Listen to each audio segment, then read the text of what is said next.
Halo Sobat VSID, 4 tahun yang lalu kita pernah membuat video terkait dengan Visual Studio Code dan Git. Dan di episode kali ini kita akan menyempurnakan pendekatan bagaimana terintegrasinya Visual Studio Code dan Git dengan berbagai macam kemudahan yang dilahirkan di Visual Studio Code versi terkini. Mari kita mulai.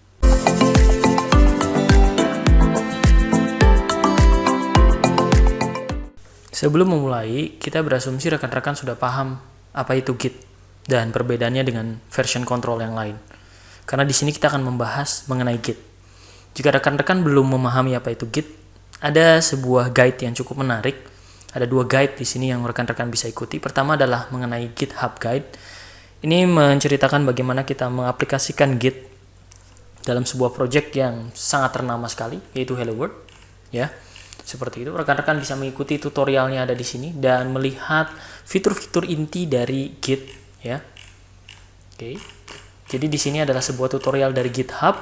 Rekan-rekan yang mungkin sudah tahu apa GitHub, GitHub adalah salah satu Git provider. Jadi bukan hanya GitHub saja, ada GitLab dan yang lain. Selain itu, rekan-rekan bisa membaca lebih lanjut mengenai konsep Git di sebuah buku yang gratis yang dikenal dengan Pro Git Books, ya. Rekan-rekan bisa mengunduhnya dan mencoba mempelajari dasar-dasar Git.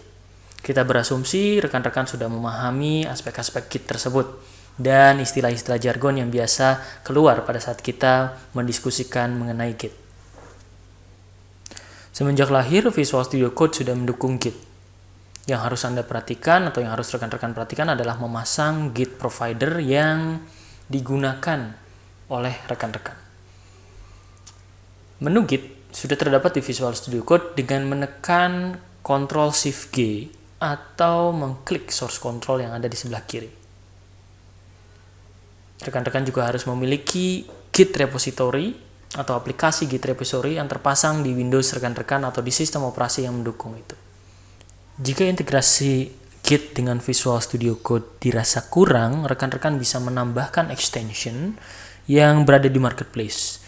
Extension ini akan lebih memudahkan rekan-rekan dalam mengintegrasikan Git provider tertentu dengan Visual Studio Code. Sebagai contoh, jika saya menggunakan Azure Repos yang berada di Azure DevOps, saya bisa menginstal Azure Repos.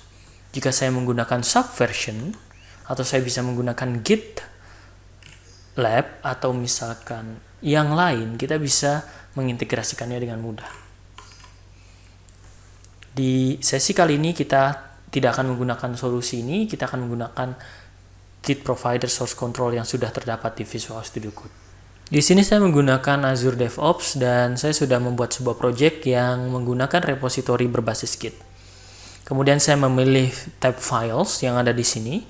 Kemudian kita melihat bahwa ada beberapa hal yang bisa kita lakukan untuk mengintegrasikan kode kita dengan Visual Studio Code. Dan beruntungnya karena ini adalah Azure DevOps, kita bisa langsung memilih menu clone di Visual Studio Code seperti ini. Tapi kalaupun bukan menggunakan Visual Studio Code, rekan-rekan bisa melihat itu. Rekan-rekan bisa menggunakan IntelliJ IDEA, Eclipse, Android Studio, dan Visual Studio tentunya. Saya akan mengclone di Visual Studio Code dan kita lihat apa hasilnya. Kita akan diminta memilih folder yang menjadi tempat di mana kita akan menyimpan kode kita. Di sini saya akan memilih foldernya. Kemudian saya akan memilih recovery location dan di sini kita bisa melihat source code kita sudah terpasang seperti itu. Pada source control kita akan memiliki sekumpulan fitur atau sekumpulan command prompt yang umum digunakan di Git. Rekan-rekan bisa mengklik di bagian source control atau Ctrl+Shift+G. Kemudian di bagian ellipsis 3 ini kita akan melihat banyak action. Kita bisa melakukan pull, push, atau keduanya yang kita sebut dengan synchronize. Jadi rekan-rekan bisa melihat di sini ada banyak aktivitas yang sudah terintegrasi dengan Visual Studio Code. Kita akan mencoba melakukan synchronize. Synchronize akan melakukan pull dan push sekaligus dan akan menampilkannya di source control kita.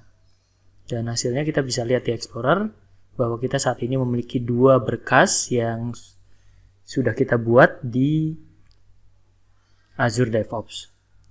Hal yang sama juga bisa dilakukan di Git provider yang rekan-rekan pilih. Di GitHub, yang paling penting adalah rekan-rekan sudah memiliki kredensial dan juga URL untuk melakukan clone-nya. Ya, di sini saya membuat sebuah folder dan juga satu buah file berbasis Go language. Kemudian saya menambahkan sebuah kode di situ. Oke.